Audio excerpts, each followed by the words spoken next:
This is All Sports All the Time, episode 9. And Luke, I want to create a law. A law?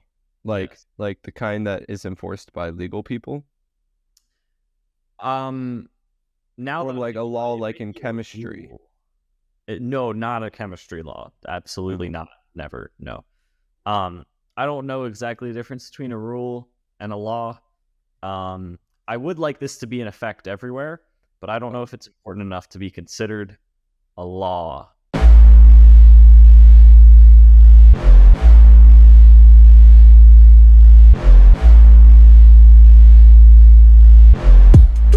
Basically, I have been very frustrated recently. Not frustrated, peeved. There we go. That's the word. I've been kind of peeved recently with just at stores, mostly Aldi, sometimes Target. Those are the two main places that I'm at anyway. People going through self-checkout with a cart. Oh, yeah. I think that should be outlawed. You should not be allowed to do that at all. No, I agree with that. I feel like most places also have signs that say if you have more than like 6 items, use a checkout line instead. And people just probably don't follow that. Not at all. We need to, yeah, some places it's like 6 items, 10 items, but like it never, we need to be enforcing that. And also just, yeah, if you have a cart, you for sure have more than 6, 8, 10 items. Like you needed a cart to carry the amount of stuff that you have. So you should not be checking it out yourself. So anytime I see someone with a cart in the self-checkout, it's very annoying to me. It's like and they're never as fast as the cashier. Like they can't scan the thing, and then somebody comes over and they help them. It's like you could just go through the regular line. So yeah, I don't know how we make this happen. Do we need to like have a petition or? Yeah, I would say just walk to the Target door, like set up a table outside of Target with a petition. Okay. And That's just like not the only thing for at Target people to sign it. Okay, there you go. It's not the only thing at Target people are petitioning, but we're not gonna. Yeah. If people saw me sitting outside of Target with a petition, they would think something else. But it's like, no, I'm talking about the checkout line. That's my issue. Exactly. So I think people might appreciate that. So yeah, just PSA to anyone listening to this, please don't be a good person yourself. Please don't go through the self-checkout with a cart. Because why? It doesn't make sense. My dad hates self-checkout in general. He thinks we don't need self-checkout at all. Like, well, but when you have like one thing, it's kind of nice. Yeah. He's like, no, it's ridiculous. We don't need them. Like, okay, it's a little bit more of an extreme form of it, but yeah. Carts. Maybe you build the self-checkout. I don't know how you do this. Maybe you build it in a way that there's like these little aisle things that a cart can't fit in. I don't know if that's a good idea or not, but something's got to happen. So I'm just throwing out ideas here. If anyone wants to take them, take them. Help the general population. So yeah, yep, that's the rule I want to create. Makes sense. What happened, but yeah, it bothered me. So, shall we kick off the episode with stories of the week? Yeah, I think that's a good idea. Minus Parker. We didn't even address that. Parker's not here. Parker's got married. You guys didn't notice what? Parker was at a wedding, therefore he got married. Is that? I don't think that's how that works. Oh. It's only the 2 people and then everyone else. Well, yeah, but like, you say Parker's at a wedding. It's like, oh, he's married? Oh my gosh. Well, here's a question. Are the people that are getting married, are they at the wedding or in the wedding? Or are they at the wedding? Whoa. Because like they're not attending it. They are. Are they just all? Maybe they're all of the above. Like, are baseball players at a baseball game? Well, kind of. But yeah, they're at the game. They're in the game. They are the game. I feel like it's all of the above. Like, okay. Multiple choice A, B, and C. All right. Yeah. So Parker was just at the wedding. Parker was just at the wedding. He was not in it. He was not of the wedded. Yeah. Okay. So yeah, anyway. That was yesterday. He's not with us today, but I'm assuming his story would have been related to you guys golfing. Probably. His Yeah, maybe. last like 2 or 3 have been golf related. Yeah. So just we'll just assume that that's what it is. Yeah, there you go. So is your story this week related to you and Parker golfing as well, or is it? Not the one I was going to tell, but it can be. I can do 2. Yeah, it can also be multiple. We don't have rules here. Well, we did record 1 hole, and I sent that footage to Owen, so hopefully he'll make a reel or a short out of it. You guys will get to see this funny shot. But Owen, did you watch the videos yet? Yes, I did. There was one shot where I hit a rake, and that's all we're gonna say. And you guys will have to see what that means when you watch the short. So that did happen during golf. I did not play very well the hole that you guys saw was atrocious. It was my worst hole of the day. Of course, the one we decided to record is the worst hole of the day. But I did not really play very well throughout the entire match. So, yeah. Let's just put it out there that the P&L Summer Tour is now tied 1-1. It's the official update. Parker brought it back. He was very determined the last time he talked about it. Like, he took that first loss to heart, and yeah. Tied 1-1. You got me by 5 strokes, so not even really that close. So now my other story for the day is, if you remember last week on the podcast, I guess not last week, 2 weeks ago on the podcast while we were live, I bought a shirt from Owen's clothing brand, and not Owen's, but like clothing brand. But Owen's advocating clothing brand, and so just to show you guys, we're repping the Grateful merch today. It looks amazing. It looks great. It feels great too. The good material. Yeah, it's perfect. I mean, everything about it is just wonderful. Fit, the feel, awesome. Is this the first time you've worn it since you received it? Yeah, this is actually the first time I've worn it. Nice. So it has yet to be worn in public. Yeah. Eventually. And then when I'm home the 1 week in the summer, we'll both wear them. We might have to post a picture of that. Do we just have to match for my grad party, maybe? Maybe. I mean, it's your grad party. You don't have to wear it. Yeah, I'll probably end up wearing my Grove City shirt for my grad party. Yeah. But maybe yeah. We'll figure it out. So to the future. Yeah. Oh. So Parker beat you in golf, and you got an awesome shirt. Yeah. Sounds like a decent week. Yeah, not too bad. There you go. And I graduated this past week. Oh, yeah, that is also part of. How is that the great story? Yep, I graduated high school this week, so yeah, that was also a story that happened. Yeah, how does it feel? Feels good. Officially, All Sports All the Time has officially graduated high school completely. So there are no more high schoolers on this podcast. Dude, Yep. That's crazy considering the podcast started out as 2 freshmen in high school. Yeah. Well, we were almost done with our freshman year, but we were technically freshmen. Yeah. So that's wild. Oh, also, our next episode is going to be our episode 10 of season 2, which is kind of perfect. 10's a nice number. Is going to be our 4-year anniversary. Wow. We've almost hit 5 years. Yeah. Now way ahead of ourselves. Next year, our 5-year anniversary, I will have graduated college a month before that. Yeah.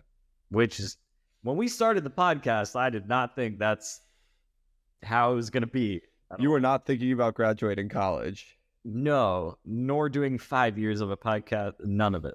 So, yeah, it's pretty wild. No more high schoolers. Maybe we'll have So wait, that might mean we get to do our 5-year episode in person then. Because if you're home, I would hope so. I'll be home from college. Parker is just home anyway. Yeah, hopefully I'll be back in PA by then. So hopefully that means we'll get to do an in-person episode for that. Wow, that's going to be pretty special. And that could potentially be the first in-person episode that we have in a long time. Yeah. Man, that's crazy. Huh. Okay, I can't think about that too long. kind of blows my mind. So yeah. So yeah, you're no longer in high school. You're going to. Have we said on the podcast that you're going to Grove City? Has that been brought up at all? I feel like it definitely has. Yeah. He's got one more summer, and then he goes off to college. Grove City. It's a far away from home. Not too far away. Speaking of Grove City, another story from this past week was on Saturday, maybe? No. It was on Thursday. Jeez, wow, my days are really. Those are very different. Yeah, it was on Thursday. I spent about 3 hours at your girlfriend's house doing her chemistry homework for her. Oh, I was like, what do you mean? Speaking of Grove City, gotcha. Because she goes to Grove City. Yeah, Luke. Yeah. Luke was a good friend.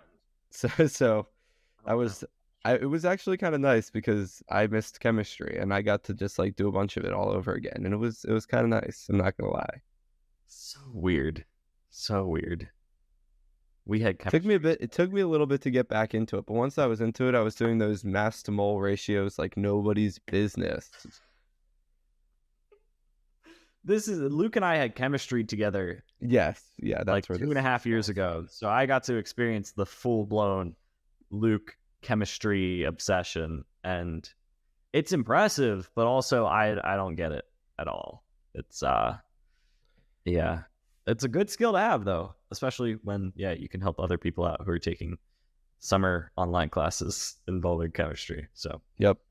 Yeah, there you go. And maybe, I don't know, you're in different degree programs. I'm not sure. Maybe you'll end up taking a chemistry class similar to that, and then you can be extra prepared from this experience. Who knows? Maybe. If you do summer classes or not. But, yeah, there you go. That was... Parker's not here, so Luke was like, I got this covered. Let me do multiple stories of the week to take up that space for Parker. That was... You got it. My story of the week is not necessarily a specific story, but more so just an observation.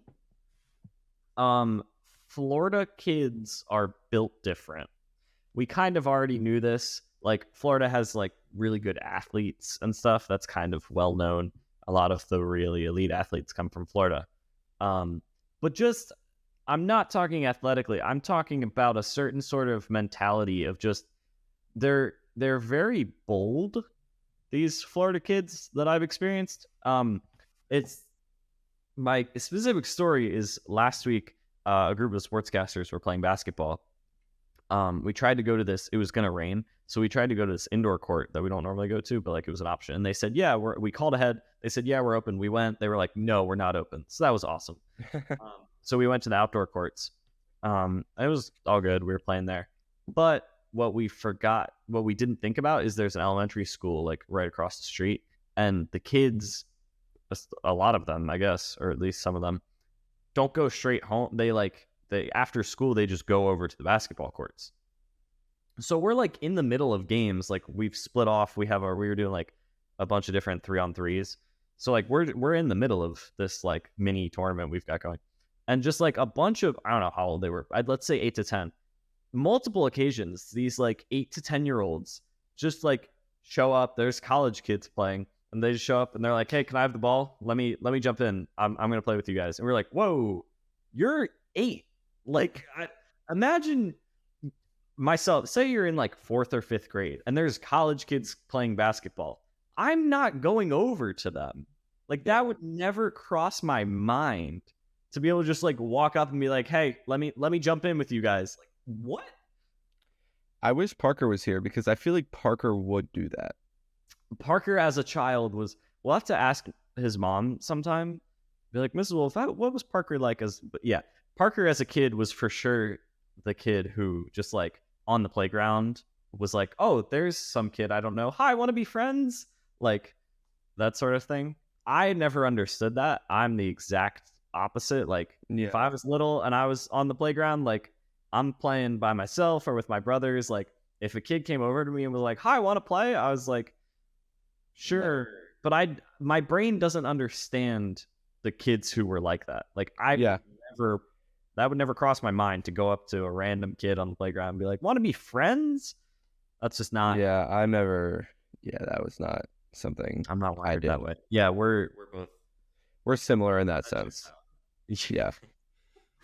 Yeah, I can definitely see both of us being like that. And then yeah, Parker's the golden retriever of the three of us. Just be best friends with everybody.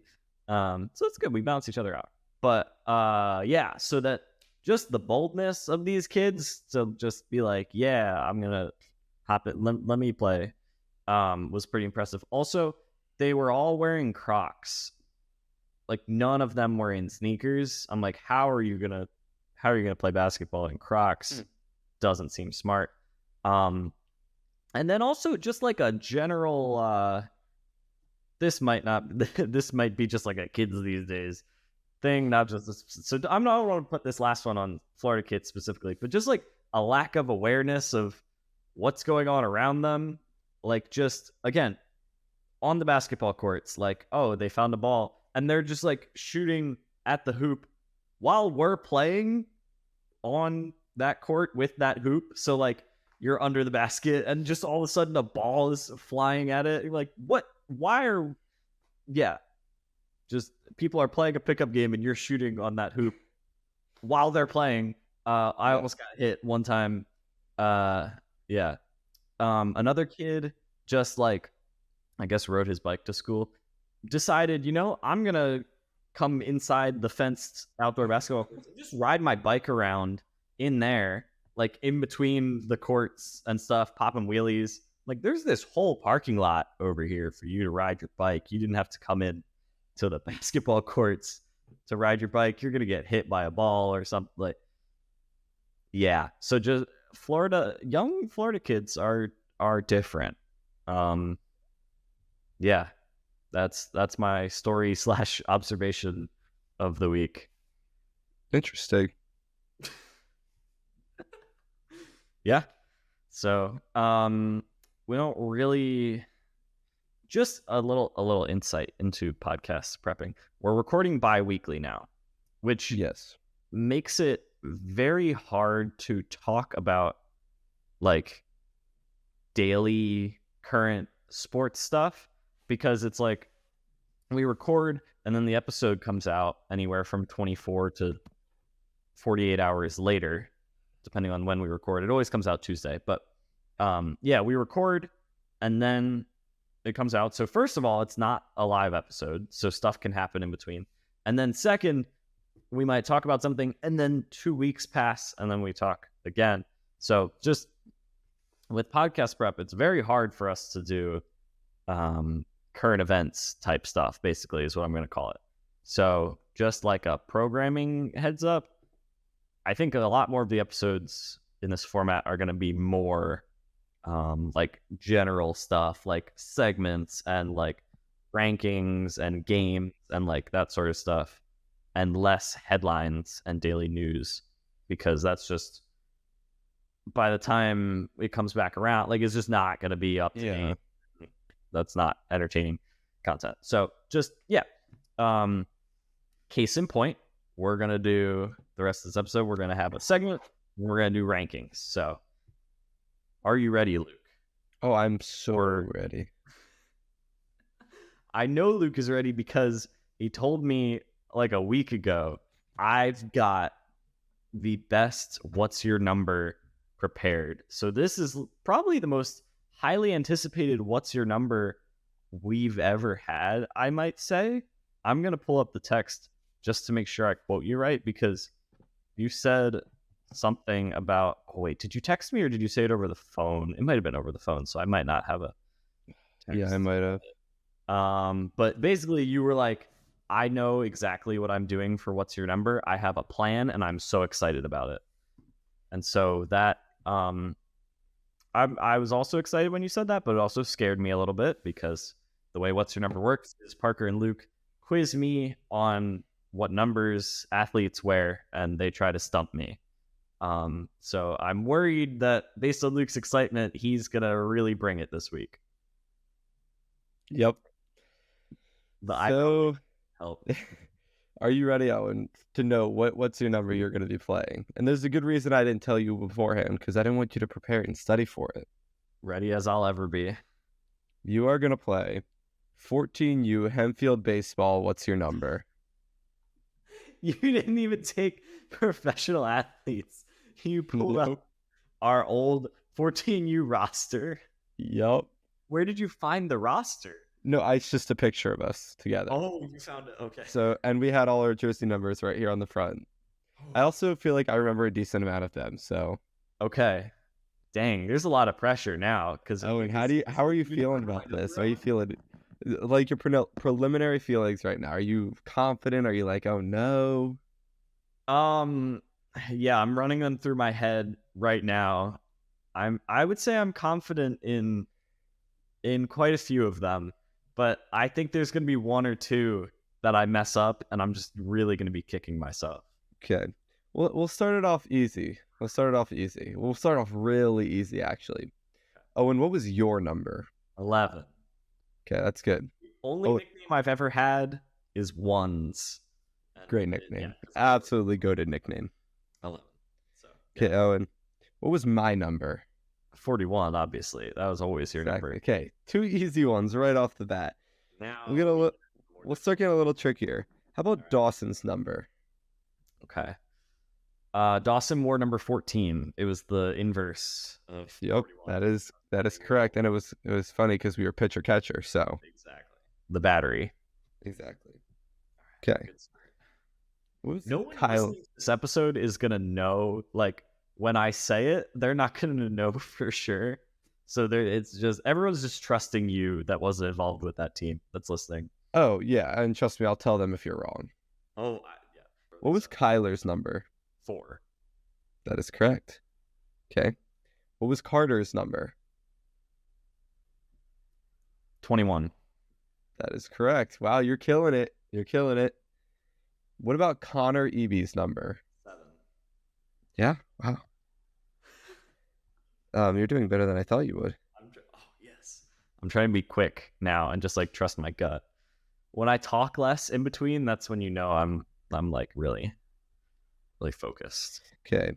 What about Quinn's number? 28. Wow. You are actually killing it. Okay, this is crazy. I mean, let's think about this for a second. This should be easier than professional athletes because I played for a whole season with these people. Some of them multiple seasons where they wore that number. So like theoretically easier. It's just it was 5 years ago. So like yeah, the retention. Yeah. I mean theoretically it should be easier. Doesn't always mean it is. Yeah, just because it should be easier doesn't mean it is. What about Parker Kubitov's number? 9. He's not wearing 9 in the picture that I'm looking at. Dang it. He's wearing second attempt. I'll tell you this. You were kind of close. Kind of close. Okay. Not really, though. So that was not helpful. No, not at all. Okay. I thought it was 9. Dang. Is it single digits? That's the only question. No. It's not single digits. Okay. That'll get me off of that. I don't really know then. I legitimately can only picture him with 9, which is not good because that's I don't know. 19 then? 18. 18. Real? Okay, that at least in the picture I was looking at. Did not get that one. That's what it was in picture. That's not. Yeah. Okay. Yeah. Maybe he wore 9 a different season because we were with him for another year. Yeah. But yeah. I feel like I hit most of the people on the roster, at least ones that were in the picture that I was looking at. Dang. So if I had gotten that, I would have been perfect. Well, we're going to see if I can find one more picture. Just to make sure I covered everybody in the roster. What was Coach Z's number, Luke? Well, I have no idea. I don't remember either. I know my dad wore number 20, and that's all I remember. Uh-huh. I thought I should have asked you. I should have asked you which one my dad wore. Well, Mike Schmidt, 20, obviously. Yeah, he would have gotten that. Yeah. I was trying to think to myself what number of coaches he wore, but I couldn't. I was gonna try to impress you and be like, it was this number, but I couldn't remember it. I feel like it ended in a 6 for some reason. 36 maybe. Maybe. 36, 46. I don't remember. Okay, hold on. We're scrolling. We're almost there. I'm looking through my parents' Facebook anyway. That's like where I'm getting these. You're right. Episode 9. Luke scrolls through his parents' Facebook account. Coach Z wore number 54. Oh, I was not close at all. Goodness. Okay, here's a picture that has a few more people in it. Oh, and in the season that we played together, that we won the tournament, Parker Kupachov did wear number 9. Must have found number 2 there. That's so the most important one. I'll give you that one. That's because this picture is from the tournament. So yeah. Andrew Garber. 38. That is correct. And our good man Hensel. Oh, wait. Okay. Owen. So I know in high school he wore 12, but did he have 12 before high school? Or so okay. No, I think it's 12 because he got stuck with like 37 or something freshman year, but then I think he switched back to 12. So I think 12. That is correct. Yes. Owen, you swept it. Technically I should know my teammates' numbers. So that was definitely the most high pressure what's your number that we've ever done, because if you get one of those wrong, then it's like, wow, you know your teammate's number. Wow. That would have been pretty bad. Apologies to Coach Z that I forgot. Hey, you got it. I'm proud of you, Owen. Thank you. It's a great accomplishment. Whew. I feel good about that one. Higher risk, higher reward is what that one was. Yep. So, do you want me to quiz you on anything numbers related, or do you want to get to the rankings? I mean, only if you want to. If you have something to quiz me on, go ahead. Can't promise I'll do great, but I didn't have anything planned, so I'll let it slide. So let's wrap up this episode with some rankings. We've been doing a lot more rankings recently, and I think they're pretty fun. Rankings. It's also fun making graphics for them. The green draft graphic looked pretty cool. I thought it was like a nice little color palette. So this week we'll be ranking the best MLB fonts, not the jerseys, not the logo, just the type font, front of the jersey, like this font. That's a font. Those of you watching, I have letters on my shirt in a font. Top 5 MLB fonts. You want to go first or me, Luke? I can go first. All right. I will give number 5 to I think the Angels. Oh, interesting. I like the little points on their letters. That's all I've got to say for that one. Well, funny you should say that. Before my number 5, I have a least favorite category, and it is Giants, Red Sox, Angels, and Rangers, because they all have the little points. You don't like the points? No, I hate the points, dude. Oh, I like the points. I think it's like a simple letter, yet it adds a little bit of texture to it. I don't like the texture that it adds. Wow. Okay. No. Get those out of here. I don't want any of those, the little points in the middle. I feel like it just makes them look like not as slick or smooth, or like, I don't really know what the word is, but I don't like them. So that's all of my bottom, tied for last. My least favorites: Giants, Red Sox, Angels, Rangers. Don't like it. I don't know why, really, but I don't. So, okay. My number 5, though, that I do like, 5th best font, slightly biased, the Phillies. It's a nice, clean cursive. It's not too crazy. I like how some teams it's angled. I like how the Phillies is straight across the chest. Angled is good. I do have other teams that are angled on here. But yeah, I like that it's a thicker font. And bonus, the thing that put them into the top 5 is that they've got the way they dot the I's in Phillies is with a blue star. And that's just, I think that's a really underrated part of it. Yeah. Okay. My number 4 is probably going to be, I'll give it to the Royals. Ooh, that's a good one. Of all, there's a lot of teams out there that do the cursive look and the cursive font. And I just think the Royals do it the best. I don't know, maybe it's the letters in their name and just the way they are oriented. But I think, I just love the way the Royals logo looks. Or not logo, sorry. I love the way the font looks on their jersey. There's a lot of cursive out there in the MLB. Probably like 8 to 10 teams that have cursive. The Royals one is nice. It's very like thin and flowy. Exactly. Yeah, it feels like it just flows. Yeah. I feel like anytime you have a Y in cursive, it just looks so nice. Mm-hmm. That's a good point. Yeah. Okay, my number 4 is the Brewers font. I don't really know what to call it. It's not quite. It's like the closest to cursive without being cursive. On their new jerseys, I think I like the thicker lettering. I don't know. For some reason, it just feels more like bold. And I like that. The Brewers' new jerseys as a whole are pretty sweet. But yeah, I really like the type font of, they have Milwaukee on the front in like that semi-cursive, but then they also have Brewers in like a little more standard. So I like how they have 2 different fonts as well. I would say in the 3rd slot for me. Wait, are we on 3? Yeah, we're on 3. Yeah. I would say that's kind of tough.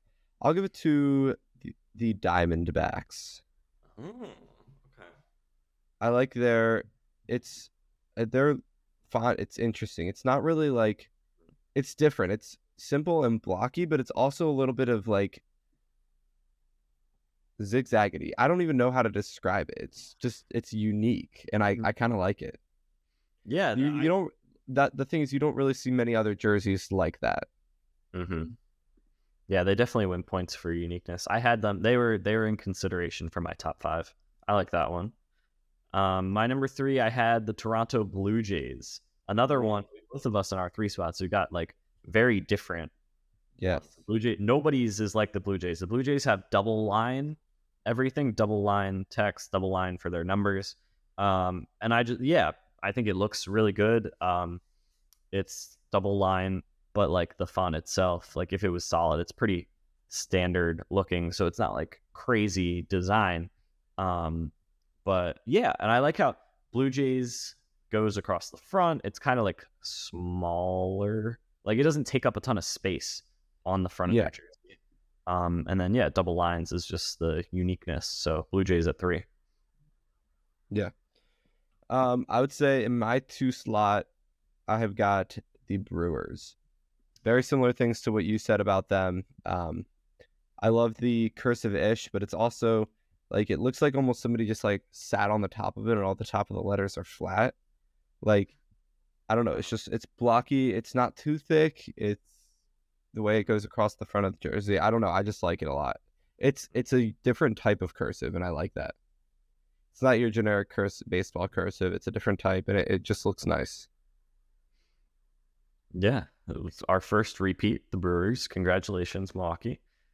Speaking of the standard baseball cursive, I went with the Dodgers at number 2 because I was like, if I'm going to pick one of the cursive jerseys, I'm going to go with the most classic one. So, yeah, the Dodgers. There's a lot of teams that have the similar cursive design, but yeah, I just feel like the Dodgers have the most classic one, so I went with theirs. I do like the cursive on the jerseys, so I had to put one in my top 5. Yeah. For my number 1, this was kind of tough, just because there's a few that I feel like could be here. Maybe, I don't really even know, but I also was kind of winging these rankings, so I was just kind of looking as we went, and that's the way it goes. And the last one that was still here was kind of the Miami Marlins. Really? I think that their logo is, or not, sorry, I keep saying logo. Their font is super nice. I think it's super, basic and simple. I like the three-tone color. You've got the blue, the black, and the red all in the font. And you've still got that cursive-ish feel, but it's not really like super cursive. It's just kind of flowy. And I like the simplicity of it. Very interesting number one. I feel like theirs is, it's good. I don't know if it's elite. That is an interesting one. The three tone that's a good point. I do like that. I feel like they could have been I remember when those jerseys came out, like when the Marlins were like, we're doing a rebrand again. It just felt kind of like meh, like they could have been cooler. So maybe that kind of taints my vision of them. Is like initially the whole jersey, I was like, that could have been cooler. Yeah. But yeah, it's definitely a good font. So it's not horrible. We both went with NL East teams as our number one. My number one is the New York Mets. Kind of hurts me to put the Mets at number one in anything. That was one of the other ones that I was looking. I was like, I can't put the Mets at one. Yeah. But Luke wasn't able to overcome that. I forced myself to. It's just, I think that it's not cursive, but it's very close to cursive. It's like very similar to the Marlins. Cursive. That's actually, honestly, that's true. Good point. So yeah, it's I think it's a good mix where it's like the M isn't cursive, the E is, the T kind of is, and the S is. So it's like it's like a half cursive. Again, I just like the contrast that it has, where they've got the dark blue for the actual letter, and then it's outlined in orange. I think that's just really nice. It's only 4 letters, so it's easy to fit. So yeah, I don't like putting the Mets number one on anything, but their jerseys in general do look very nice, and especially that Mets font. I'm a big fan. Yeah. So there you go. Do you have a I did the bonus, but like when you were looking through, did you have any that you just absolutely hated, like I did with the I don't know. We got to figure out what that's called. The like little point in the middle font. I don't know what the name for that is, but yeah. Is there anything that you looked at? You're just like, no, that font is awful.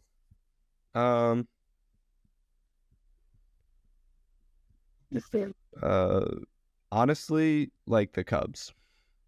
The most basic, right? It's so basic. Standard. Yeah. Yeah. This is pretty boring. Also, I know it's like, like all the other cursive ones kind of, but the A's, it just looks like I'm a little league team. Like every other, they kind of are a little league team, so well, yeah, but that the A's jerseys are like classic too. Those, like, the colorway is so popular. But I love the A on the hat. But yeah, you're right. I would agree. The font is like just the standard cursive, basically. So yeah, that's a pretty good one. 2 kind of just boring ones. But yeah, it's smart that the Cubs they only have Chicago on their away. Their home jersey, they got the C, Cubs inside of it. That's smart. They're like, hey, we got a boring font. Let's not use that for our home jerseys. So yeah. If there was one team that you had to pick to do what the Marlins did with like a complete like a rebranding, basically, like if you picked one MLB team to just redo their jerseys, everything, you're going to bring in designers and they're like, all right, we're creating new jerseys, new logos. Which team would you have do that? The Oakland Athletics, because they need to relocate, they need to rebrand, they need to refranchise, they need to rehire, they need to fire, they need to redo everything. They just need to like wrecking ball in that thing and just all of it. start over. Because that is the definition of a dumpster fire. Huh. Yeah, that's fair.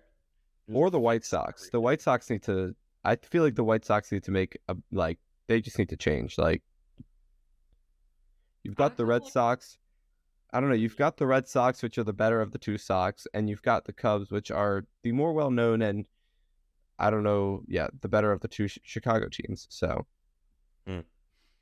yeah, I like that. If the White Sox want to make a name for themselves, they need to fix something. Yeah. The Twins would have been a candidate, but they rebranded, and I think the Twins rebrand from this offseason was actually very successful. I like the Twins, how they look right now. The Texas Rangers kind of would be Texas Rangers standard jersey, I would say, needs a rebrand.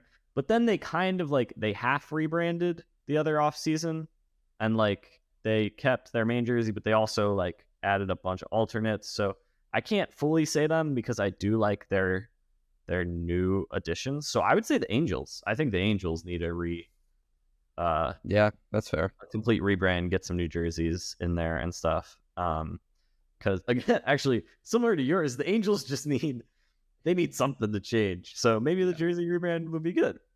So we both went a kind of similar route with that. Of let's fix these teams, and you know how we're gonna do it? Changing the jerseys. That's gonna make a difference. Yep. Yeah. So there you go. Thank you for listening / watching, everyone. This has been All Sports All the Time, episode 9 of season 2. Anything that you want to close with, Luke? Any graduated high school wisdom that you have as a graduate? Go out into the world and make a change. Be different, and you can get through it. You will do it, and you will be better. We'll see you later. All Sports All the Time. Wait, who's all? Did you say bye to the podcast, or bye to the fans and the listeners of All Sports All the Time? Oh, okay, good. We need a fan base name. Yeah, I feel like a lot of shows have that. We don't. Comment down below. Message us in our DMs, whatever you want to do. However you reach out to us, tell us what you want our fan base name to be. And we'll see you later. All Sports All the Time fan base. There we go.